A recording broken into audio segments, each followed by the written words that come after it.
Recording in progress.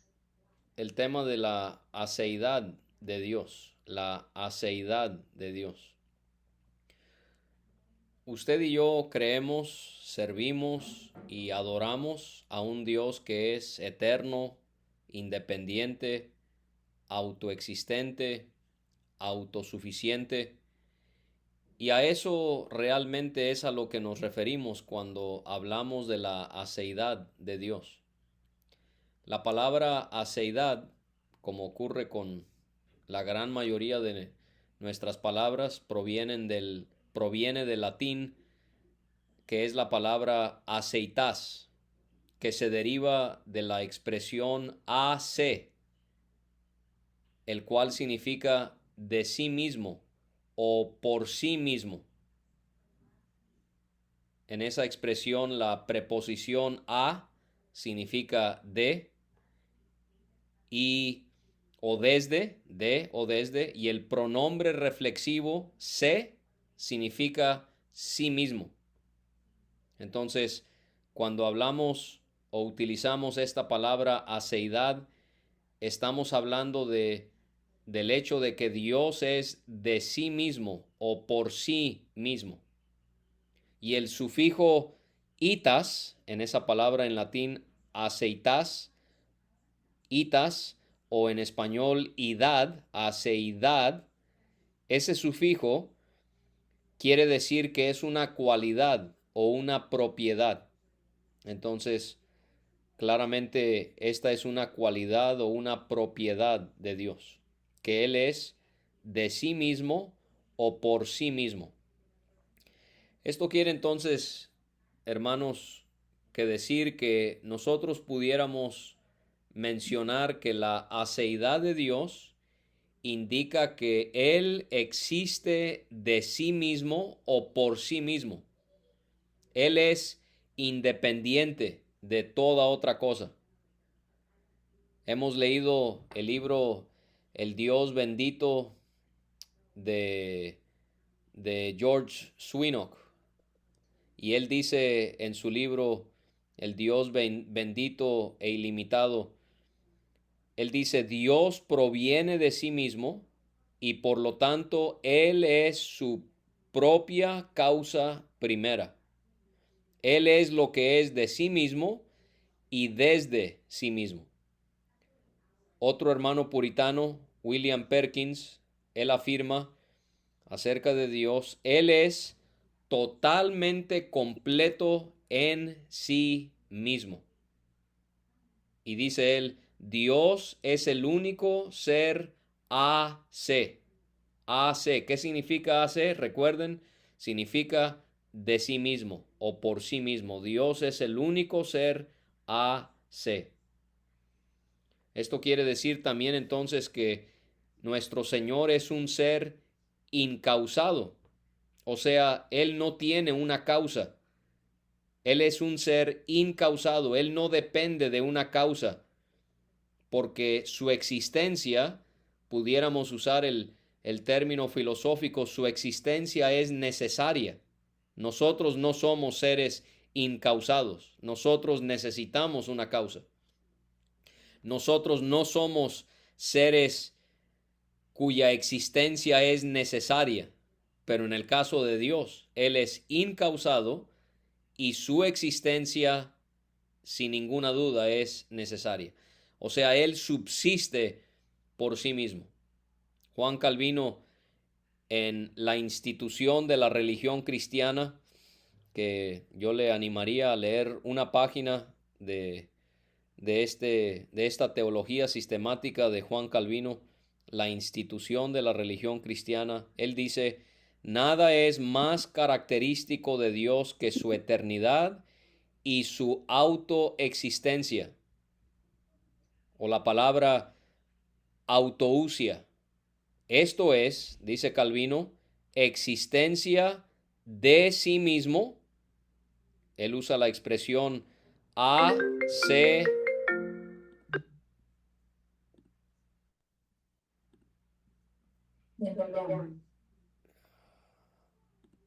a, se ipso existentia, Y Francisco Turretino, el, eh, el teólogo genovés, él dice que Dios es un ser necesario y existiendo en sí mismo, independiente de cualquier otro autoexistente. Entonces vamos a repasar esas frases con esta interrupción que tuve yo, una disculpa. Dice Calvino, nada es más característico de Dios que su eternidad y su autoexistencia. Esto es, existencia de sí mismo. Y Turretino, Él es un ser necesario y existiendo en sí mismo, independiente de cualquier otro autoexistente. Y cuando nosotros entonces confirmamos la aceidad de Dios, que Dios es su propia primera causa, ese es un término filosófico que los teólogos a lo largo de los siglos han utilizado para describir a Dios, que Dios es la primera causa, que de Él es que provienen todas las cosas, y cómo es que en el asunto de la aceidad del Señor, Él es su propia primera causa.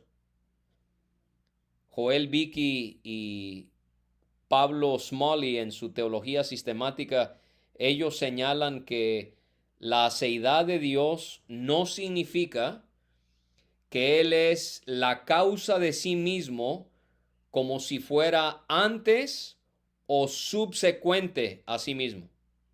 No, porque ellos explican Dios no tiene ninguna causa. Él es su propia causa. Dios no necesita una causa para existir. Él es la primera causa. Por eso es que Él dice de sí mismo en las Escrituras, yo soy el alfa y la omega. ¿Sí? Él es su primera causa. Herman Bavinck, él describe esta perfección de Dios de la siguiente manera en sus dogmáticas reformadas.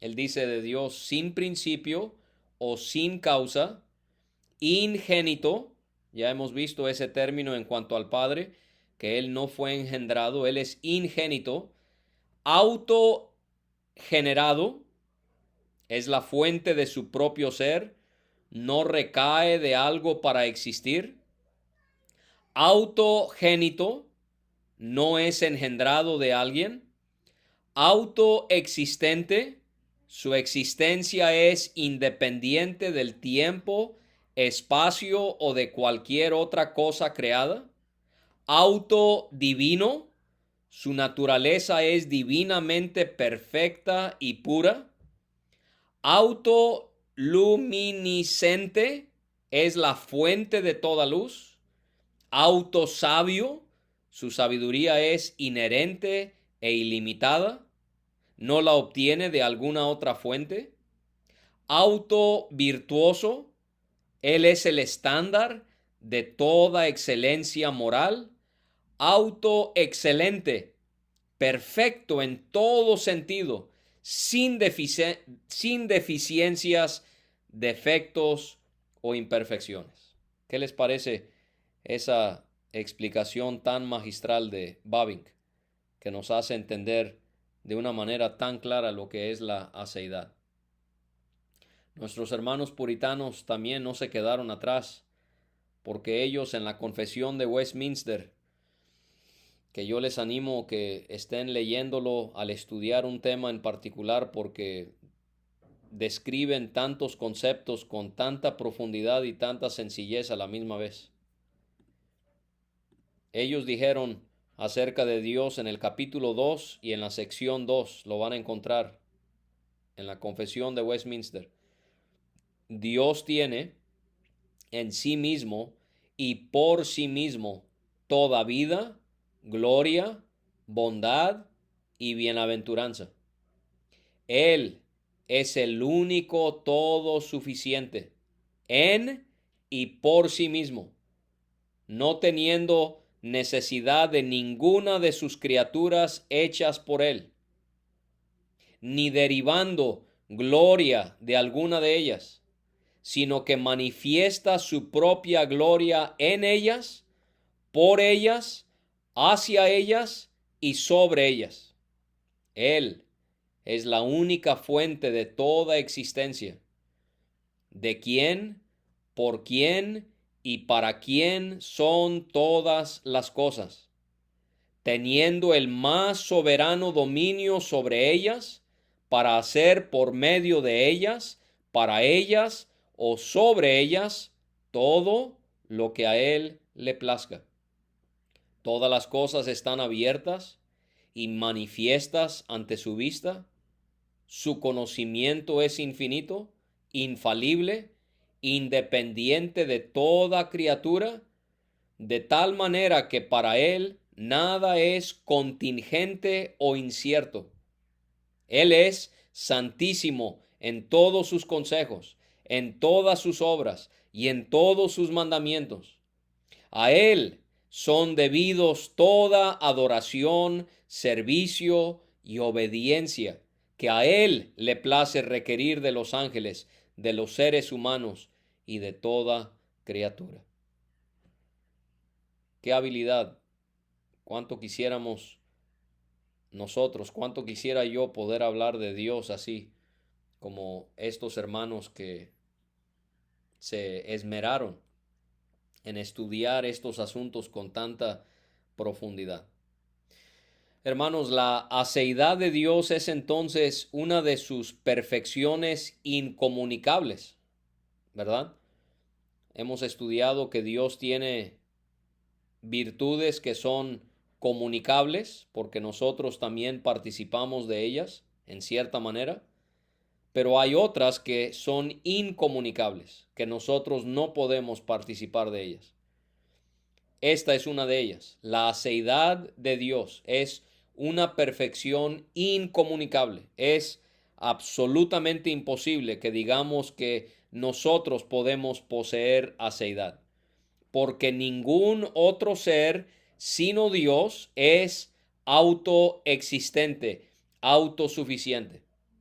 Nosotros podemos decir que somos seres ab alio, o la expresión aquí en latín es por otro o desde otro, porque nosotros somos seres dependientes de otro. George Swinock en ese libro, el Dios bendito e ilimitable, él afirma tan claramente al explicar que nosotros y los ángeles somos seres derivados en cuanto a nuestra completa dependencia en aquel que es autoexistente. Swinock dice: son gotas que fluyen del océano de todos los seres. Son rayos derivados del sol, la fuente de la luz y del ser. El ángel más grande está tan en deuda con Dios por su ser como el átomo más pequeño. ¿Cuál es la razón, hermanos, por la que afirmamos la aceidad de Dios? ¿Porque todos estos escritores elocuentes lo afirman? Bueno, es una tremenda ayuda, ¿no? Leer sus escritos y poder entender las cosas con esa profundidad y claridad, pero sabemos que la respuesta es no. ¿Por qué afirmamos la doctrina de la aceidad de Dios? Porque las escrituras, inspiradas, inerrantes e infalibles, así lo aseveran. En primer lugar, quiero que veamos el hecho de que las escrituras presentan a Dios como Él dándole existencia a todas las cosas sin Él tener a alguien o algo que le haya dado existencia a Él. Génesis 2:7, Dios formó al hombre del polvo de la tierra y sopló en su nariz aliento de vida. Nosotros somos seres derivados, pero Dios, ¿quién sopló en él para que le fuese otorgada existencia? Sabemos que nadie. Juan dijo de su Señor al comenzar su evangelio: todas las cosas por él fueron hechas, y sin él nada de lo que ha sido hecho fue hecho. El Señor Jesús dijo de su Padre: y de él también en Juan 5:26, como el Padre tiene vida en sí mismo, así también ha dado al Hijo el tener vida en sí mismo. Esas dos repeticiones de en sí mismo nos hacen ver que la Escritura presenta a un Dios que le da existencia a todo sin que algo le dé existencia a él. En segundo lugar, creemos que la doctrina de la seidad es bíblica porque las Escrituras hablan de Dios como siendo el gran yo soy. Este título que encontramos para Jehová en el Antiguo Testamento y para el Señor Jesucristo en el Nuevo Testamento. Ya hemos estudiado cómo en Éxodo 3:14 Dios le dijo a Moisés que su nombre es Yo soy el que soy. Y no voy a entrar en detalle porque, como he dicho, ya hemos estudiado esto con más detenimiento, pero solo para recordarles que este nombre de Dios, yo soy el que soy, nos hace ver que Dios posee una existencia que es pura y una existencia que no es derivada. Su nombre Jehová, realmente se acuerdan, es explicado por este nombre o por este título suyo. El nombre Jehová o Yahweh se deriva del término Ayah en hebreo, que significa ser o existir. Su nombre Shaddai significa todopoderoso. También alude a la gran verdad de que Él es autosuficiente, que Él es autoexistente, que Dios posee todo el poder requerido para que todo dependa de Él sin que Él dependa de nada. Número 3. Las Escrituras describen a Dios como siendo el poseedor de todas las cosas sin que nada ni nadie le posea a Él. Esto lo vemos tan hermosamente en las palabras de David. En 1 de Crónicas 29, bendito seas tú, oh Jehová, Dios de Israel, nuestro Padre, desde el siglo y hasta el siglo. Tuya es, oh Jehová, la magnificencia y el poder, la gloria, la victoria y el honor, porque todas las cosas que están en los cielos y en la tierra son tuyas. Tuyo, oh Jehová, es el reino, y tú eres excelso sobre todos. Las riquezas y la gloria proceden de ti, y tú dominas sobre todo. En tu mano está la fuerza y el poder, y en tu mano el hacer grande y el dar poder a todos. No hay ninguna duda de que David creía en un Dios que posee aseidad.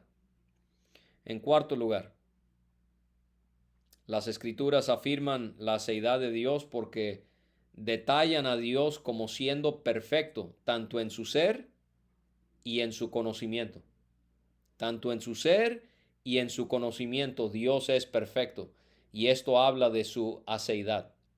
Por ejemplo, Mateo 5:48 y Job 37:16 nos hacen ver esto. Ustedes saben que el hermano Petrus Van Maastricht del siglo XVIII me es de mucha ayuda.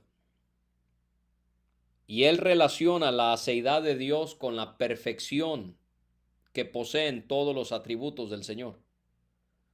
Y él dice, por ejemplo, en primer lugar, obviamente en cuanto a Dios, que por ser independientemente perfecto, Él tiene todo lo suficiente para sí mismo y para los suyos. Dios no puede ser ni impedido ni limitado. O en segundo lugar, dice Van Maastricht, por ser inmutablemente perfecto.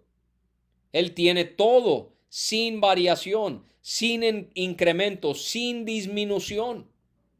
O en tercer lugar, por ser Dios perfectamente simple, Él es puro, perfección no adulterada y suficiencia. No puede haber imperfección ni defecto en nuestro Dios. Número 4, por su infinidad perfecta. Le pertenece a Él una perfección ilimitada e ilimitable, por lo cual Él solo puede satisfacer el apetito infinito de sí mismo. Qué idea tan gloriosa, hermanos, que solamente Él puede satisfacer el apetito infinito de sí mismo.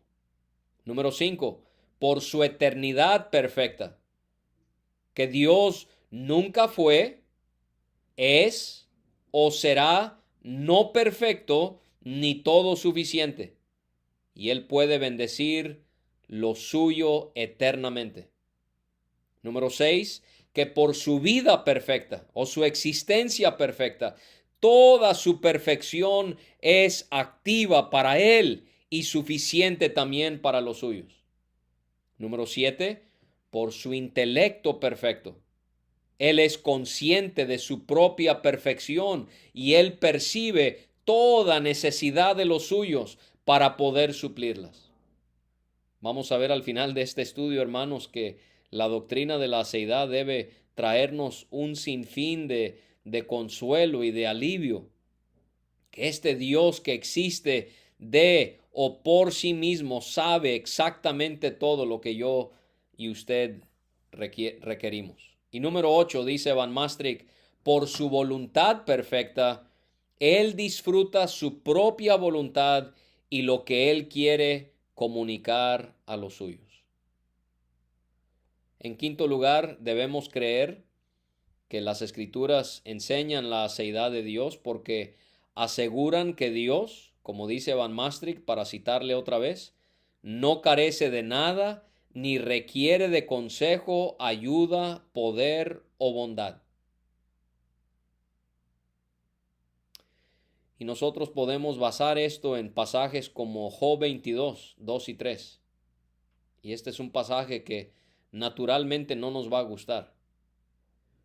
Y ahorita van a ver por qué digo eso. Pregunta ahí la escritura, ¿traerá el hombre provecho a Dios? Al contrario, para sí mismo es provechoso el hombre sabio. ¿Tiene contentamiento el omnipotente en que tú seas justificado? ¿O provecho de que tú hagas perfectos tus caminos? Dios no carece de nada, ni requiere de consejo, ayuda, poder o bondad. Y vamos a tener que estudiar algo que desconoce la iglesia en gran medida, que es lo que se llama la impasibilidad de Dios. Que Dios realmente no tiene pasiones. Que Dios es Dios en sí mismo, pase lo que pase. No, Él es un Dios que posee aseidad. Si Él es de sí mismo y por sí mismo, ahí encontramos las respuestas a estas preguntas que han hecho.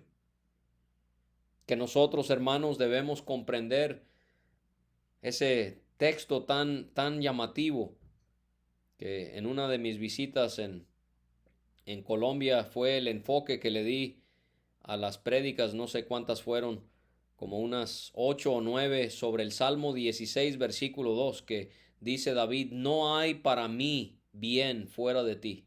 Que Dios es nuestra mayor adoración, nuestra mayor satisfacción, nuestro mayor gozo, nuestro mayor consuelo, que no hay para mí bien fuera de ti, dice David. O lo que dice el Señor en el Salmo 50 y versículo 12, otro pasaje que debe derribar nuestro orgullo. Si yo tuviese hambre, no te lo diría a ti, porque mío es el mundo y su plenitud. O como las preguntas también de Isaías 40, que como se mencionó antes de comenzar la lección, este pasaje que nos ha traído alivio en los días más difíciles de nuestra existencia aquí sobre la tierra. ¿A quién pidió consejo para ser avisado? ¿Quién le enseñó el camino del juicio? ¿O le enseñó ciencia? ¿O le mostró la senda de la prudencia? ¿Quién? O como Pablo termina esa sección de una manera tan elocuente en Romanos 11. ¿Quién entendió la mente del Señor? ¿O quién fue su consejero? ¿O quién le dio a él primero para que le fuese recompensado?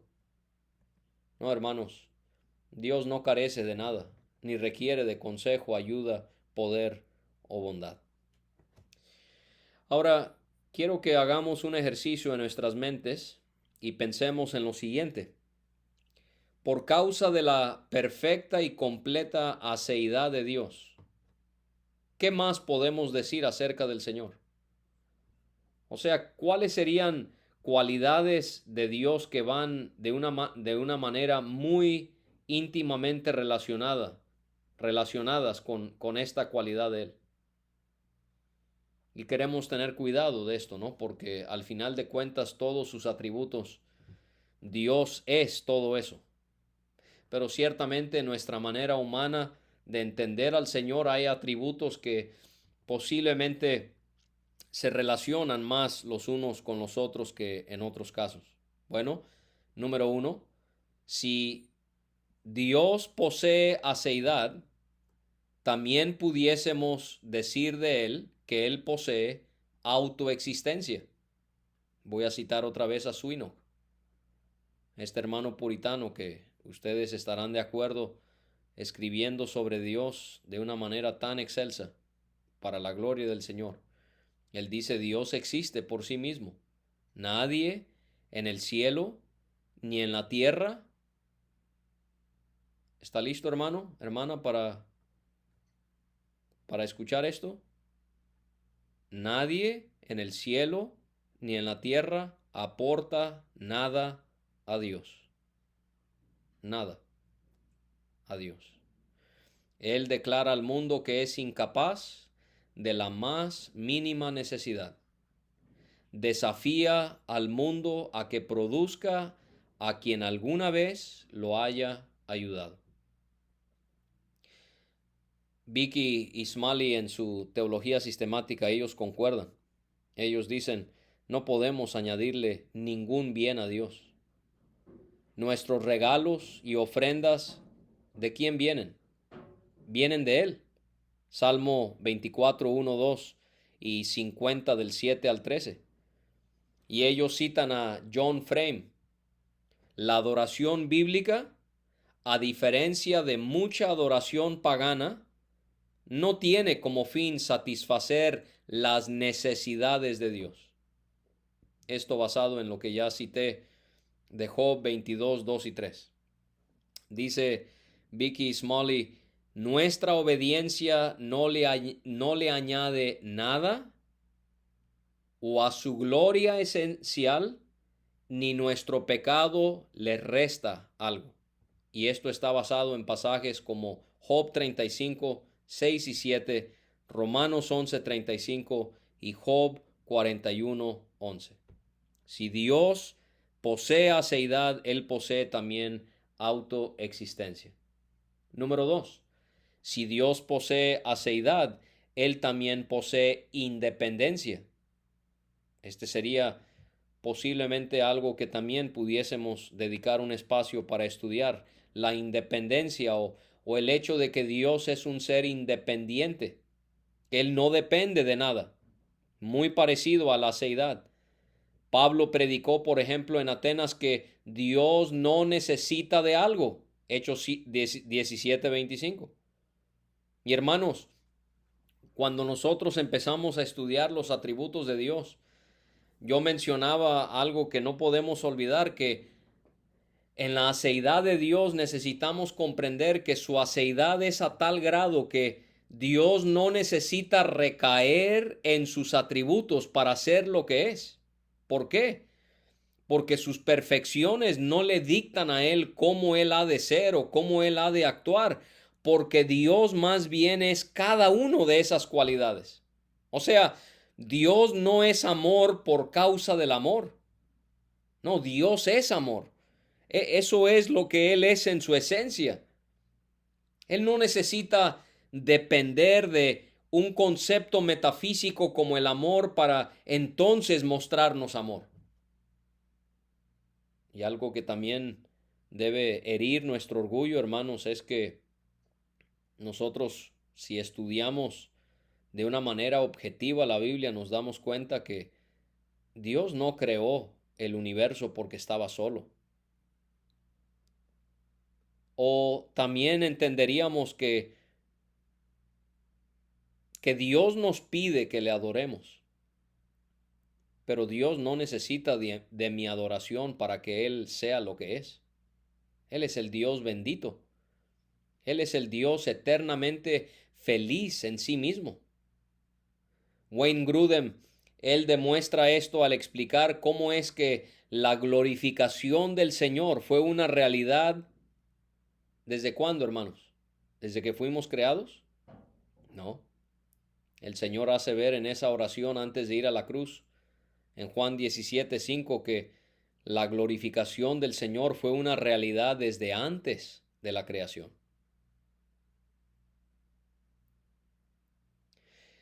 ¿Qué del amor y de la comunicación?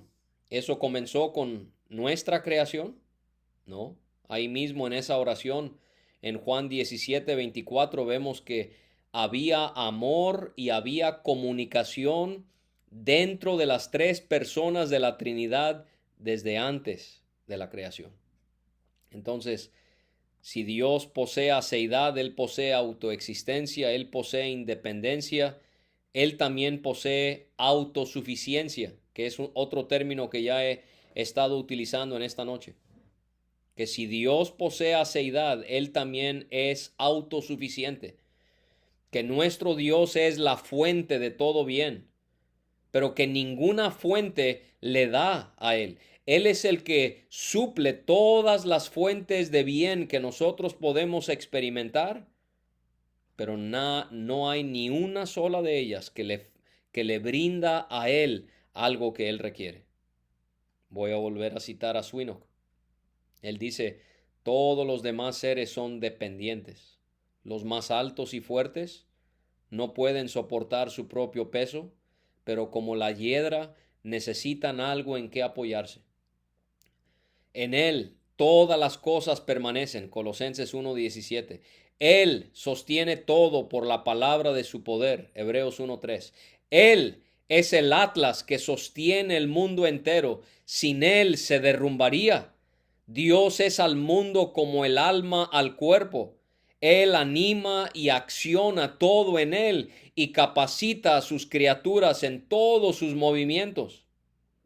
Tendemos a pensar que el fuego puede arder por sí mismo, porque es tan natural que arda. Sin embargo, si Dios suspendiera su influencia, un horno calentado 7 veces más de lo normal no ardería más que el agua.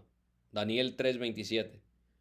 Solemos pensar que un hombre puede ver por sí mismo mientras su ojo esté bien dispuesto. Sin embargo, si Dios negara su consentimiento, el hombre no vería más que si estuviera completamente ciego. Génesis 19:11, Segundo de Reyes 6:18. Y cita también el Salmo 36:6. Tú preservas, oh Señor, al hombre y al animal. Dios es autosuficiente porque Él posee aceidad. Número 5. Si Dios posee aceidad, Él también entonces posee eternidad. Este es un hermoso atributo del Señor que sin ninguna duda vamos a tener que estudiar, la eternidad de Dios. Moisés compuso una poesía en la que él comienza comunicando para exaltar a Dios, que Dios existió cuando nadie más existía, incluso desde la eternidad. Salmo 91, Señor, tú has sido un refugio para nosotros de generación en generación. Antes que los montes fueran engendrados y nacieran la tierra y el mundo, desde la eternidad y hasta la eternidad, tú eres Dios. Esto quiere decir que el tiempo no limita nada en el ser de Dios, porque es eterno. Porque es eterno, hermanos. Alguien bien dijo, su eternidad es su aceidad aplicada a la temporalidad. Su eternidad es su aceidad aplicada a la temporalidad. Y número 5, voy a decirles una palabra que no van a encontrar en el diccionario, que he leído muy poco, nunca la he encontrado en español, pero cuando se trata de Dios, hermanos, creo que tenemos el derecho de tener que utilizar términos que no se habían utilizado anteriormente porque Dios es tan único. Y es esto, que si Dios posee aceidad, Él también posee lo que quiero llamar autocentricidad. Autocentricidad. ¿Qué indicaría ese término, hermanos? Que Dios posee autocentricidad. Autocentricidad, de centrarse en sí mismo.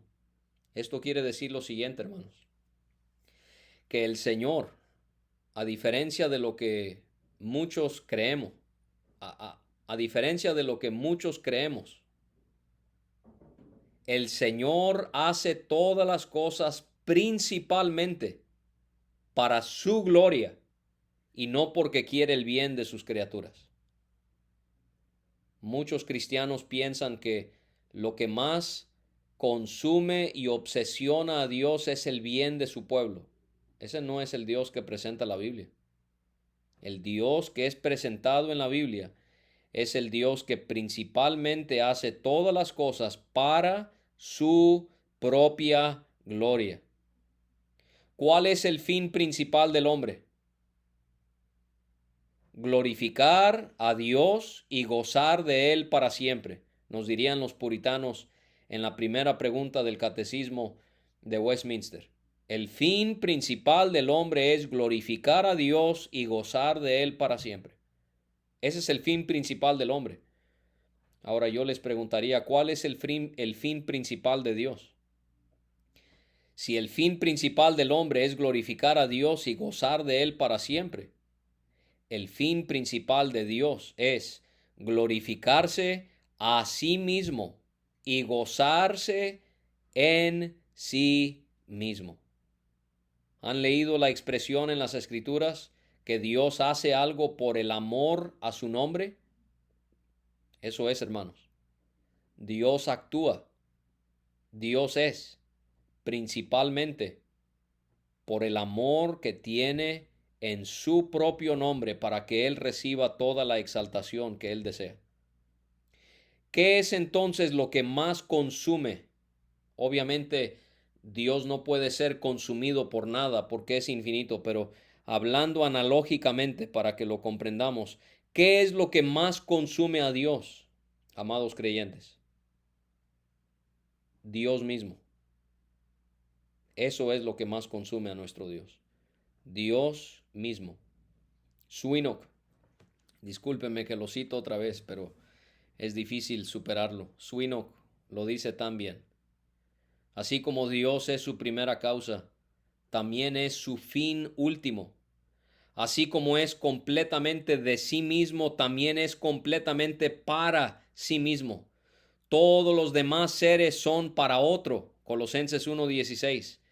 Dado que todas las cosas provienen de Dios, es lógico que también sean para Dios. Romanos 11:36. Dios es completamente para sí mismo como su fin supremo. Él es su propio fin, así como su propio principio. Apocalipsis 4:11. Él es lo que es para sí mismo. Es un ser sabio, infinito, todopoderoso, eterno, inmutable, santo, justo y fiel para sí mismo. La excelencia y la pureza de Dios es ser lo que es y hacer lo que hace por sí mismo. Él, que es su propia felicidad, debe ser su propio fin. Petrus Van Mastrik, él de una manera tan interesante como hace con otras cualidades de Dios, él señala cómo Dios no puede sino ser eso que se está considerando. Y en este caso, él demuestra cómo Dios no puede sino ser un Dios que posee aceidad. ¿Por qué? Porque en primer lugar es el primer ser de manera absoluta. Apocalipsis 1, 5 y 8. O sea, no puede haber nada que lo limite. Dos, porque Él es el ser por excelencia. Él es la entidad suprema. Y por tanto, aquel para quien no puede haber carencia de existencia, perfección o suficiencia, pues de lo contrario la entidad estaría privada de entidad y el ser supremo no sería supremo. Tres, este es un atributo que hemos estudiado, hermanos, tiene que ver con el hecho de que Dios es simple. Porque si Dios es simple, no está compuesto de partes, ¿eso qué quiere decir? No puede ser perfeccionado. ¿Por qué? Porque no depende de nada para ser perfeccionado. Él no puede ser mejorado. Número 4, al ser eterno. No puede haber nadie que perfeccione a Dios, porque no hay nadie que hubo antes de él. No, Dios no puede sino ser un Dios que posee aceidad. Y número 5, dice Van Mastrik, Él ha conferido a todas las cosas fuera de sí mismas toda la suficiencia que poseen. Y así la tenía toda y la tiene ahora. Eminentemente, de lo contrario, no la habría conferido. Salmo 36:10. Es decir, así como el sol siempre se ve en su plenitud y nunca se disminuye, a diferencia de la luna, así Dios existe perpetuamente perfecto, lleno de poder, sabiduría, inmortalidad y todas las demás cosas buenas. Y yo finalizo este estudio, hermanos, haciéndonos una última pregunta. ¿Cómo debemos ser impactados por la aceidad del Señor? ¿Solo es algo que estudiamos y ahí termina? ¿Es algo que nos va a hacer más orgullosos porque adquirimos más conocimiento? ¿Es algo que únicamente vemos de manera teórica? Sabemos que no. Sabemos que toda teología debe llevarnos a una doxología. Todo conocimiento de Dios me debe llevar a la adoración de Dios. Entonces, ¿cómo podemos aterrizar este tema? ¿De qué me sirve a mí o a usted saber que nuestro Dios posee aceidad? Número 2, porque exige que adoremos a Dios debidamente. Porque entender la doctrina de la aceidad de Dios debe profundizar nuestra exaltación de Él. Y hermanos, si estas clases tan débiles, tan vacías, pueden hacerme a mí o a usted mejores adoradores de Dios, eso es lo más importante que pudiésemos hacer con este material que estamos estudiando. Que profundicemos, hermanos, en nuestro conocimiento de Dios para poder adorarle a Él de la manera de la cual Él es digno. También la doctrina de la aceidad, en segundo lugar, asegura que podemos confiar en Dios en todo momento.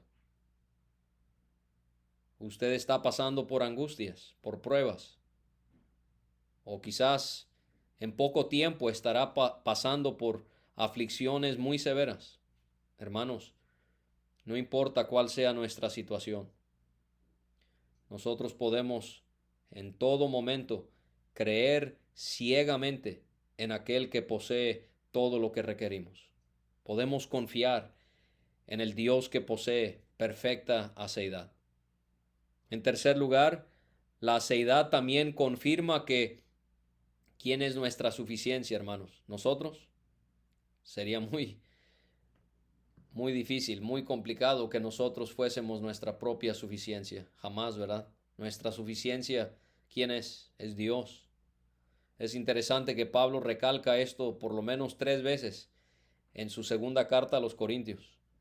Porque Pablo le dice a los Corintios en el capítulo 3 y versículo 5, nuestra competencia proviene ¿de quién? De Dios.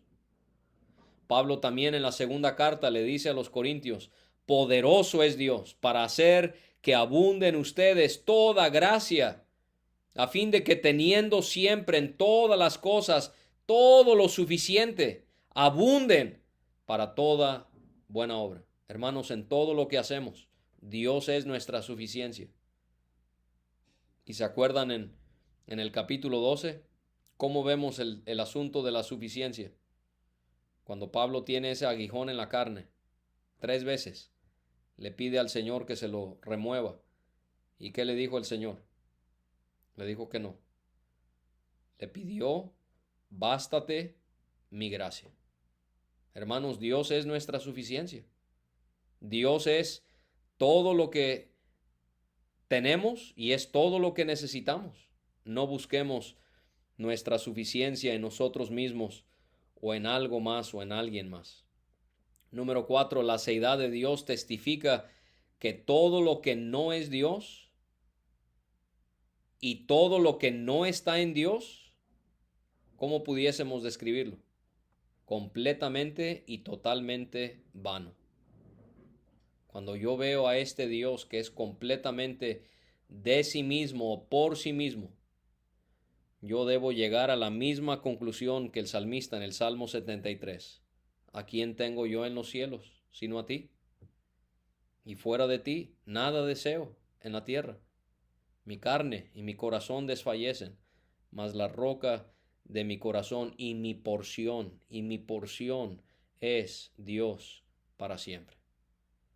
No nos distraigamos, hermanos, con cosas tan efímeras, tan pasajeras. Estas cosas tan transitorias que consumen tanto nuestro corazón, nuestro tiempo, nuestro interés. No, que este Dios que posee perfecta aceidad, Él debe recibir toda nuestra satisfacción. Todo nuestro gozo debe ser puesto en Él. Que no deseemos a nada de una misma manera en la que deseamos al Señor. Pero en quinto lugar, la aceidad de Dios señala lo pecaminosos que somos. Porque si analizamos a Dios siendo un Dios que es de sí mismo o por sí mismo, eso debe entonces alumbrar nuestro corazón. Y cuando yo veo mi corazón, por lo menos, no sé usted, pero cuando yo veo mi corazón, veo que soy creído porque creo que Dios necesita de mí. ¿Sí? Nos convencemos de que realmente Dios no pudiera ser lo que Él es si no fuera por nosotros, que Él requiere de nuestra existencia, de nuestro servicio, de nuestra adoración. Dios pide que le adoremos sin ninguna duda. ¿Dios necesita nuestra adoración para ser lo que es? No.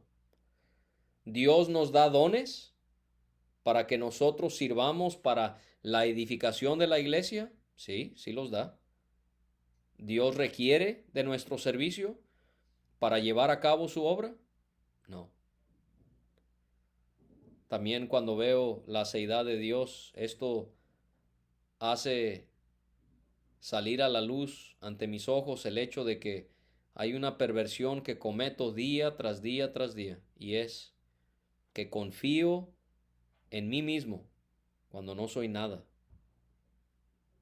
que soy propenso a depender en otras cosas en vez de depender plenamente en aquel que no depende de nada.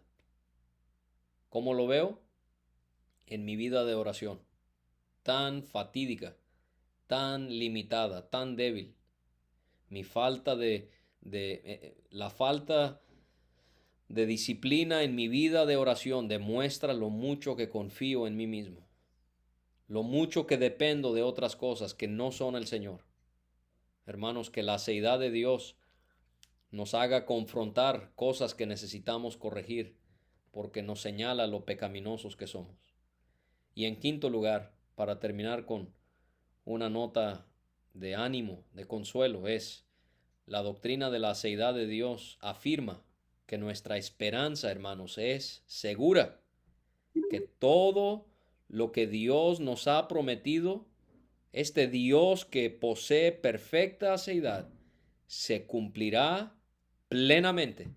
Plenamente puedo estar seguro de que mi esperanza en el Señor es segura porque Él posee aseidad.